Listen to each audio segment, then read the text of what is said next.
આજે વહેલી સવારથી 8 વાગ્યા સુધીમાં 30 તાલુકાઓમાં ગુજરાતમાં વરસાદ નોંધાયો છે। અલગ અલગ જિલ્લામાં વરસાદ નોંધાયો છે। આજે સવારે 8 વાગ્યા સુધીમાં 30 તાલુકાઓ એવા છે જ્યાં વરસાદ નોંધાયો છે। ખાસ કરીને સૌરાષ્ટ્ર અને દક્ષિણ ગુજરાતમાં પણ વરસાદ નોંધાયો છે। આજે સવારે 8 વાગ્યા સુધીમાં 30 તાલુકાઓમાં વરસાદ નોંધાયો, ક્યાંક ધીમી ધારે તો ક્યાંક ધોધમાર વરસાદ।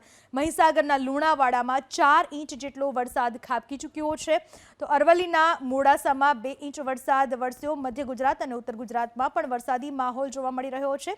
અરવલ્લીના મેઘરજમાં 1.5 ઇંચ વરસાદ વરસ્યો છે।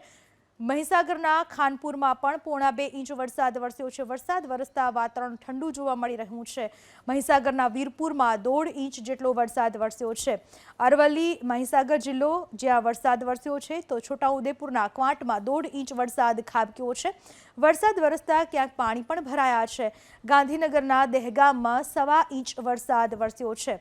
વરસાદ વરસતા ઠેર ઠેર પાણી ભરાયા। અરવલ્લીના માલપુરમાં 1.25 ઇંચ વરસાદ નોંધાયો છે।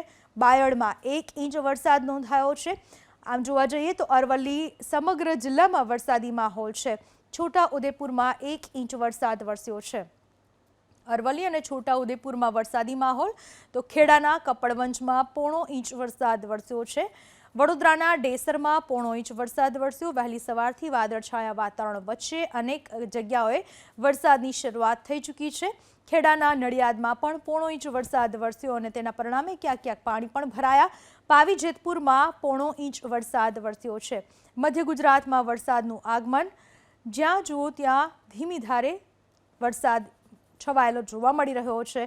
આણંદના ખંભાતમાં પણ 1/2 ઇંચ વરસાદ વરસ્યો છે।